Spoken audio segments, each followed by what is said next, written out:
سر آپ حکم فرمائیے، ہم تو خادم ہیں، غلطی کیسی سر؟ دوسری طرف سے کہا گیا اور عمران نے اسے وہ فون نمبر بتا دیا جو اس کے سامنے کاؤنٹر مین نے ڈائل کیا تھا۔ 1 منٹ ہولڈ فرمائیے سر، میں چیک کر لوں، دوسری طرف سے کہا گیا اور پھر چند لمحوں بعد آواز دوبارہ سنائی دی، سر پتہ نوٹ فرمائیے، دوسری طرف سے کہا گیا۔ بولو، عمران نے کہا۔ سر یہ فون ڈاکٹر برکلے انکیسٹن روڈ کوٹھی نمبر 112 میں نصب ہے، ڈاکٹر برکلے کے نام پر، سپروائزر نے جواب دیا۔ اچھی طرح چیک کر لیا ہے؟ عمران نے زور دے کر کہا۔ یس سر، میں نے اچھی طرح چیک کیا ہے، سپروائزر نے بااعتماد لہجے میں کہا۔ گڈ، اب یہ کہنے کی ضرورت تو نہیں ہے کہ it is top secret, Imran نے اس بار قدرے نرم لہجے میں کہا۔ سر میں سمجھتا ہوں سر، آپ بے فکر رہیں سر، سپروائزر نے جواب دیتے ہوئے کہا، اور عمران نے اوکے کہہ کر ریسیور رکھ دیا۔ آؤ صفدر، عمران نے فون باکس سے باہر نکلتے ہوئے کہا۔ پتہ لگ گیا؟ صفدر نے کہا۔ ہاں، الکیسٹن اسٹریٹ پر ڈاکٹر برکلے کی کوٹھی میں وہ موجود ہے، آؤ، عمران نے کہا اور اپنی کار کی طرف بڑھ گیا۔ صفدر نے اپنی کار سنبھالی اور پھر دونوں کاریں ایک دوسرے کے پیچھے دوڑتی ہوئی الکیسٹن روڈ کی طرف بڑھتی چلی گئیں۔ برونو کو ایک خاصی بڑی کوٹھی میں لے جایا گیا جہاں 10 کے قریب مشین گنوں سے مسلح افراد برآمدے میں بڑے مستعدانہ انداز میں پہرا دے رہے تھے۔ کار پورچ میں رکتے ہی دونوں نوجوان باہر آئے۔ برونو بھی بریف کیس سنبھالے باہر آ گیا۔ آئیے ہمارے ساتھ، نوجوان نے کہا، اور پھر وہ برونو کو ہمراہ لیے اندرونی عمارت کی طرف بڑھنے لگا۔ ایک راہداری سے گزر کر وہ ایک بڑے کمرے میں پہنچے جسے انتہائی خوبصورت انداز میں سجایا گیا تھا۔ ایک بڑی سی میز کے پیچھے ایک دبلا پتلا اور بانس کی طرح لمبا ادھیڑ عمر آدمی بیٹھا ہوا تھا۔ اس کی آنکھیں گو بٹنوں جیسی تھی لیکن ان میں کوبرا سام جیسی چمک تھی۔ باس، مسٹر مارٹی، برونو کو لے آنے والے نوجوان نے کہا۔ او مسٹر مارٹی، تشریف لائیے، میرا نام رالف ہے، دبلے پتلے آدمی نے مسکراتے ہوئے کہا اور پھر میز کے سامنے رکھی ہوئی کرسی کی طرف اشارہ کیا۔ برونو بڑے اطمینان سے چلتا ہوا کرسی کی طرف بڑھا اور اس نے بریف کیس ایک طرف رکھ کر کرسی سنبھال لی۔ برونو کو لے کر آنے والے دونوں نوجوان بڑے مؤدبانہ انداز میں دروازے کے قریب ہی کھڑے ہو گئے۔ مجھے افسوس ہے مسٹر مارٹی کہ آپ کو اس انداز میں یہاں آنا پڑا، لیکن یہ ہمارے حفاظتی نظام کا سلسلہ ہے، اس طرح ہم بہت سی الجھنوں سے بچ جاتے ہیں، رالف نے کہا۔ کوئی بات نہیں، ویسے مجھے آپ کا یہ طریقہ پسند آیا ہے، برونو نے کہا۔ اب آپ کھل کر بات کریں کہ آپ ہم سے کیا چاہتے ہیں، رالف نے اسپاٹ لہجے میں کہا۔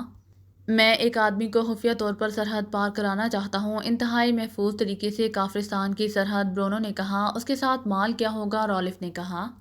بس وہ اکیلا آدمی، کوئی مال نہیں، برونو نے جواب دیا۔ وہ آدمی کون ہے، رالف نے آگے کی طرف جھکتے ہوئے کہا۔ اس سے آپ کو کوئی مطلب نہیں ہونا چاہیے، آپ رقم بتائیں، برونو نے خشک لہجے میں کہا۔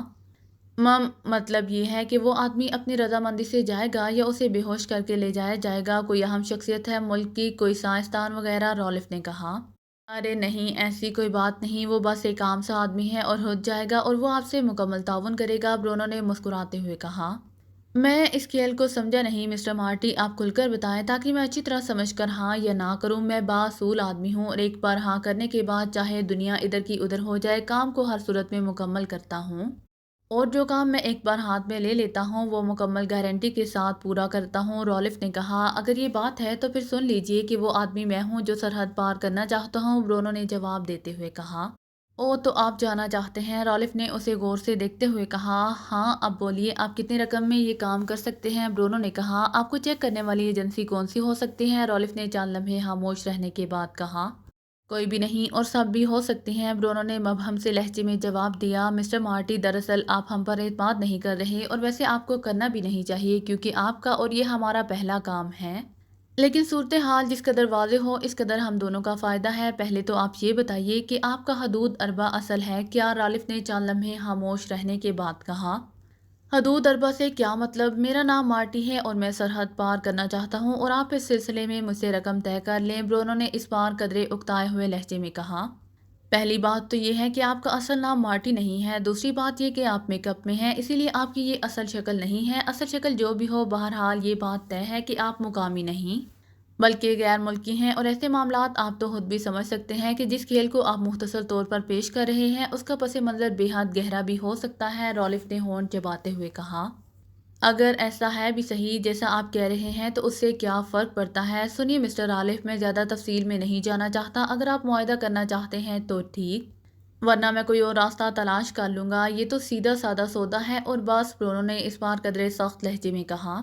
اوکے، اگر آپ ایسا کرنا چاہتے ہیں تو ایسا ہی صحیح، آپ کب جانا چاہتے ہیں، رالف نے طویل سانس لیتے ہوئے کہا۔ اگر آپ چاہیں تو میں ابھی تیار ہوں، برونو نے جواب دیا۔ ابھی یہ بات نہیں، کم از کم 2-3 دن تو لگ ہی جائیں گے، آپ کے کاغذات تیار کرانے پڑیں گے، اس کے بعد آگے کام بڑھ سکتا ہے۔ جہاں تک میں سمجھتا ہوں یہ کام خاصا جدوجہد کا ہوگا، لیکن آپ بے فکر رہیں، یہ رالف کے لیے مشکل کام نہیں ہے، آپ کو خیریت سے کافرستان پہنچا دیا جائے گا، رالف نے کہا، اور پھر اس سے پہلے کہ برونو کوئی جواب دیتا میز پر پڑے ہوئے فون کی گھنٹی بج اٹھی۔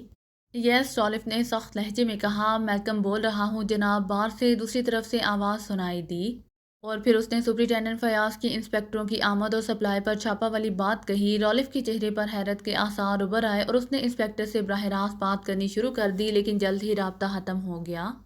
رالف چند لمحے بیٹھا کچھ سوچتا رہا، پھر اس نے تیزی سے نمبر گھمانے شروع کر دیے۔ یس، PA2 سپرنٹینڈنٹ سینٹرل انٹیلیجنس، دوسری طرف سے ایک آواز سنائی دی۔ فیاض صاحب سے بات کرائے، میں کاشین بار سے رالف بول رہا ہوں، رالف نے کہا، اور پھر دوسری طرف سے کوئی بات سن کر انتظار کرنے لگا۔ یس سپرنٹینڈنٹ فیاض آن دی لائن، کیا بات ہے رالف؟ سپرنٹینڈنٹ فیاض کی سخت اور تحکمانہ آواز سنائی دی۔ مسٹر سپرنٹینڈنٹ، آپ سے ایک بات پوچھنی ہے، یہ آپ کے انسپکٹر رحمان کیا بات کرنے آئے ہیں بار میں؟ رالف نے سخت لہجے میں کہا، انسپکٹر رحمان؟ کیا تم نشے میں ہو؟ رحمان نام کا کوئی انسپکٹر ہمارے محکمے میں نہیں ہے، سپرنٹینڈنٹ فیاض نے غصیلے لہجے میں کہا۔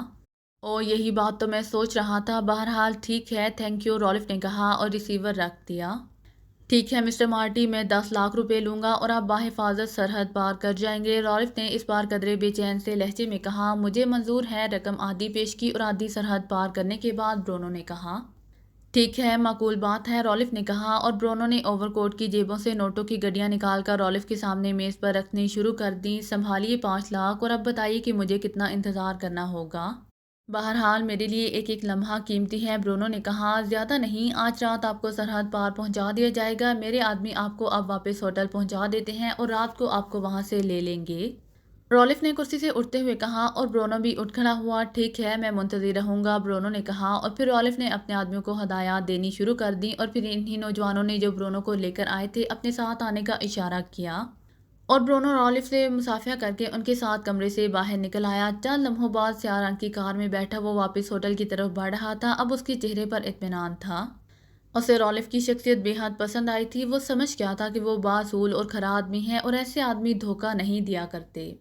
عمران اور صفدر کی کاریں ایک دوسرے کے پیچھے بھاگتی ہوئی الکیسٹن روڈ کی کوٹھی نمبر 12 کے قریب پہنچ گئے، اسی لمحے انہوں نے ایک سیاہ رنگ کی کار کو کوٹھی سے باہر نکل کر بائیں طرف جاتے دیکھا۔ اس میں 3 مقامی افراد سوار تھے، 2 آگے بیٹھے ہوئے تھے جبکہ تیسرا پچھلی نشست پر تھا۔ صفدر، تم اس کار کے پیچھے جاؤ اور مکمل نگرانی کرنا، میں ذرا ڈاکٹر برکلے کا حدود اربہ معلوم کر لوں، عمران نے صفدر کو تیز لہجے میں کہا، اور صفدر نے سر ہلاتے ہوئے کار موڑی اور سیاہ رنگ کی کار کے تعاقب میں روانہ ہو گیا۔ عمران نے کار کی سیٹ اٹھا کر ایک ریوالور نکالا اور اسے جیب میں ڈال کر وہ کار سے اتر آیا اور سیدھا کوٹھی کی طرف بڑھتا چلا گیا۔ اس نے پھاٹک کے ساتھ ستون پر نصب کال بیل کا بٹن پریس کیا اور اسے اس وقت تک پریس کیے رکھا جب تک کہ پھاٹک کی کھڑکی نہ کھل گئی۔ دوسرے لمحے ایک لمبا تڑنگا آدمی باہر نکلا، اس کے چہرے پر شدید جلاہٹ کے آثار نمایاں تھے، لیکن عمران کو دیکھتے ہی اس کے چہرے کا رنگ بدل گیا۔ پرنس آپ، اس نے بڑی مشکل سے اپنے آپ پر قابو پاتے ہوئے کہا۔ او میکی، تم اور یہاں، میں تو تمہیں پاگل خانے چھوڑ کر آیا تھا، عمران نے حیرت بھرے لہجے میں کہا، اور میکی بے اختیار ہنس پڑا۔ آپ کے بعد اس پاگل خانے میں کیا رہ گیا تھا؟ میکی نے جواب دیا، اور عمران اس کے خوبصورت فکرے پر ہنس پڑا۔ گڈ، اس کا مطلب ہے کہ پاگل خانے کی ہوا راس آ گئی، بہرحال تم یہاں کیسے؟ کیا ڈاکٹر برکلے کے شاگرد بن گئے ہو؟ عمران نے مسکراتے ہوئے کہا۔ Doctor Berkeley? تو آپ ڈاکٹر برکلے سے ملنے آئے ہیں، میکی نے الجھے ہوئے لہجے میں کہا۔ میں تو رالف سے ملنے آیا ہوں، کاشین بار کے رالف سے، عمران نے سنجیدہ لہجے میں کہا۔ لیکن پرنس یہاں تو، میکی نے قدرے ہچکچاتے ہوئے کہا۔ ہچکچانے کی ضرورت نہیں، مجھے معلوم ہے کہ رالف یہاں موجود ہے، ابھی اس کے بار کے کاؤنٹر سے میں نے یہاں فون کیا تھا، وہ تو مجھے CID انسپکٹر رحمان ہی سمجھتا رہا، اسی لیے اس نے نمبر چھپانے کی کوشش نہیں کی جس پر وہ رالف سے بات کر رہا تھا، عمران نے معصوم سے لہجے میں کہا۔ تو آپ اس طرح یہاں پہنچ گئے، بہرحال آئیے میں باس سے بات کرتا ہوں، میکی نے کہا اور مڑ کر کھڑکی میں غائب ہو گیا۔ عمران بھی اس کے پیچھے اندر داخل ہوا۔ کوٹھی کے برآمدے میں 3 مسلح افراد موجود تھے جو حیرت سے میکی اور عمران کو دیکھ رہے تھے۔ یہ کون ہے میکی؟ ایک نے کرخت لہجے میں کہا۔ یہ باس کا مہمان ہے، میں جانتا ہوں اسے، میکی نے بھی اسی طرح کرخت لہجے میں جواب دیا، اور وہ آدمی خاموشی سے سر ہلا کر رہ گیا۔ میکی عمران کو لیے ایک راہداری سے گزر کر ایک کمرے کے دروازے پر رکا۔ باس، میکی حاضر ہو سکتا ہے، اس نے دروازے کے باہر رک کر اونچی آواز میں کہا۔ یس کم ان، اندر سے کرخت آواز سنائی دی اور میکی نے دروازہ کھول کر عمران کو اندر آنے کا اشارہ کیا۔ مما، مجھے ڈر لگ رہا ہے، جس کی آواز اتنی کرخت ہوگی وہ کتنا کرخت ہوگا، کہیں مارنا شروع نہ کر دے، عمران نے انتہائی خوفزدہ لہجے میں کہا۔ میکی کون ہے تمہارے ساتھ؟ اندر سے چونکی ہوئی آواز سنائی دی اور میکی عمران کو بازو سے پکڑے اندر داخل ہو گیا۔ عمران اس طرح خوفزدہ اور سہمے ہوئے انداز میں اندر داخل ہوا جیسے پہلی بار بچہ کلاس روم میں داخل ہو رہا ہو۔ میز کے پیچھے بیٹھا ہوا دبلا پتلا مگر بانس کی طرح لمبا اور ڈھیر عمر آدمی حیرت سے عمران کو دیکھنے لگا۔ کون ہے یہ؟ بولنے والے کا لہجہ اب بھی کرخت تھا۔ مام معاف کر دیجیے، آئندہ سبق یاد کر کے آؤں گا، عمران نے یوں کانوں پر ہاتھ لگا لگا کر کہنا شروع کیا جیسے زندگی میں اس سے پہلے کبھی اتنا خوفزدہ نہ ہوا ہو۔ باس، یہ پرنس آف ڈمپ ہیں، ان کا اصل نام علی عمران ہے، ڈائریکٹر جنرل انٹیلیجنس الرحمان کے صاحبزادے ہیں اور سپرنٹینڈنٹ فیاض کے دوست ہیں، سیکرٹ سروس کے لیے بھی کام کرتے ہیں۔ یہ بظاہر معصوم سے آدمی ہیں مگر بعض وائٹ فیڈر تنظیم میں ہوتے ہوئے میرا ان سے ٹکراؤ ہو چکا ہے۔ وائٹ فیڈر تنظیم کو انہوں نے اس طرح تنکا تنکا کر کے بکھیر دیا جیسے اس قدر مضبوط بین الاقوامی تنظیم واقعی تنکوں کی بنی ہوئی ہو۔ ویسے باس باصول آدمی ہیں اور دوستوں کے دوست ہیں، مجھ پر انہوں نے ایک بار اتنا بڑا احسان کیا کہ میں اپنی جان دے کر بھی اس احسان کو نہیں اتار سکتا۔ میکی نے تعارف میں باقاعدہ تقریر کر ڈالی اور عمران اس دوران یوں معصومیت سے سر ہلاتا رہا جیسے باقاعدہ تائید کر رہا ہو۔ او علی عمران، تو تم علی عمران ہو، خوش آمدید، مجھے تم سے ملنے کا بے حد اشتیاق تھا۔ تمہاری باتیں تو زیر زمین دنیا میں مثال کے طور پر استعمال ہوتی ہیں۔ میز کے پیچھے بیٹھا ہوا دبلا پتلا ادھیڑ عمر آدمی ایک جھٹکے سے اٹھ کھڑا ہوا۔ اچھا واہ، زیر زمین دنیا، لیکن کیا زیر زمین دنیا اتنی گہری ہے کہ تم جیسا لمبا آدمی بھی اس میں پورا آ جاتا ہے؟ عمران نے مسکراتے ہوئے جواب دیا۔ باتیں بھی خوبصورت کرتے ہو، بہرحال بیٹھو، میکی کچھ پینے پلانے کا بندوبست کرو، دبلے پتلے آدمی نے میکی سے مخاطب ہو کر کہا۔ میرے لیے ٹھنڈا پانی، تمہیں معلوم ہے کہ پانی اور پینے پلانے میں ایک جیسے حرف ہیں اور مجھے یہی حرف پسند ہیں، عمران نے کرسی پر بیٹھتے ہوئے کہا۔ کیا مطلب تم شراب نہیں پیتے؟ باس نے چونکتے ہوئے حیرت بھرے لہجے میں کہا۔ شراب؟ ارے قبلہ، ڈیڈی نے سن لیا تو اتنی جوتیاں ماریں گے کہ سر کا کباب بن جائے گا، پھر کہیں گے لو بیٹا اب شراب کے ساتھ کباب بھی کھا لو، عمران نے خوفزدہ لہجے میں کہا اور باس مسکرا دیا۔ اب وہ غور سے عمران کو دیکھ رہا تھا۔ اچھا فرمائیے، کیسے تکلیف کی؟ باس نے سنجیدہ لہجے میں کہا۔ واہ، تکلیف کے بغیر بھی کوئی ڈاکٹر کے پاس آتا ہے؟ عمران نے منہ بناتے ہوئے کہا۔ ڈاکٹر؟ او اچھا، باس نے چونکتے ہوئے کہا۔ ڈاکٹر؟ او اچھا نہیں بلکہ ڈاکٹر برکلے، لیکن کیا تم اس کے کمپاؤنڈر ہو؟ عمران نے کھل کر کہا۔ پرنس کے رالف ہیں، ہمارے باس بڑے باصول آدمی ہیں، آپ ان سے کھل کر بات کیجیے، میگی نے فوراً ہی رالف کا تعارف کراتے ہوئے کہا۔ کیونکہ اسے معلوم تھا کہ عمران کی زبان چل پڑی تو رالف واقعی پاگل ہو جائے گا اور میکی ایسی صورتحال سے بچنا چاہتا تھا۔ میکی تم، رالف نے انتہائی غصیلے انداز میں میکی سے مخاطب ہو کر کہا۔ باس، آپ ان کی باتوں پر نہ جائیں، انہیں معلوم ہے کہ آپ رالف ہیں۔ یہ انسپکٹر رحمان بن کر کیفے میں گئے، وہاں کاؤنٹر پر کھڑے ہو کر میلکم نے آپ کو یہاں فون کیا تو انہوں نے دیکھ لیا اور پھر انہیں یہاں پہنچنے میں کون روک سکتا تھا؟ میں نے ان سے پھاٹک پر ہی بات کر لی تھی، میکی نے فوراً ہی وضاحت کرتے ہوئے کہا۔ او تو تم انسپکٹر رحمان بن کر گئے تھے، لیکن کیوں؟ رالف نے ہونٹ چباتے ہوئے کہا۔ رات میں نے استخارہ کیا تھا کہ اس شہر میں نیک بندہ کون سا ہے تو تمہارا نام بتایا گیا، چنانچہ میں تم سے ملنے وہاں پہنچ گیا، لیکن تمہارے آدمی نے کہا نیک بندے کسی سے نہیں ملا کرتے، وہ تو علیحدہ جھونپڑی میں رہتے ہیں اور اللہ اللہ کرتے ہیں، لیکن تمہیں معلوم ہے کہ جب خلوص دل سے تلاش کیا جائے تو نیک بندوں کی جھونپڑیاں جنگلوں میں مل جاتی ہیں، یہ تو شہر ہے، عمران نے معصوم سے لہجے میں کہا۔ اور رالف کے چہرے پر ایسے آثار ابھر آئے جیسے وہ فیصلہ نہ کر پا رہا ہو کہ عمران کو کس خانے میں فٹ کرے، پاگلوں کے یا عقل مندوں کے؟ آخر تم چاہتے کیا ہو؟ کھل کر بات کرو، رالف نے اس بار جلائے ہوئے لہجے میں کہا۔ ہوٹل فلیٹک کے ایک ویٹر نے میرے ایک دوست کو تمہاری ٹپ دی تھی کہ تم اسے سرحد پار کرا سکتے ہو، میں نے اس دوست سے قرض مانگنا ہے، وہ اگر سرحد پار چلا گیا تو مجھے قرض کون دے گا، اسی لیے میں تمہارے پاس آیا ہوں، مجھے اس سے کچھ قرض دلا دو، اللہ تمہیں اس کی جزا دے گا، عمران نے منہ بناتے ہوئے کہا۔ میرے پاس ایسا کوئی آدمی نہیں آیا، رالف نے کہا۔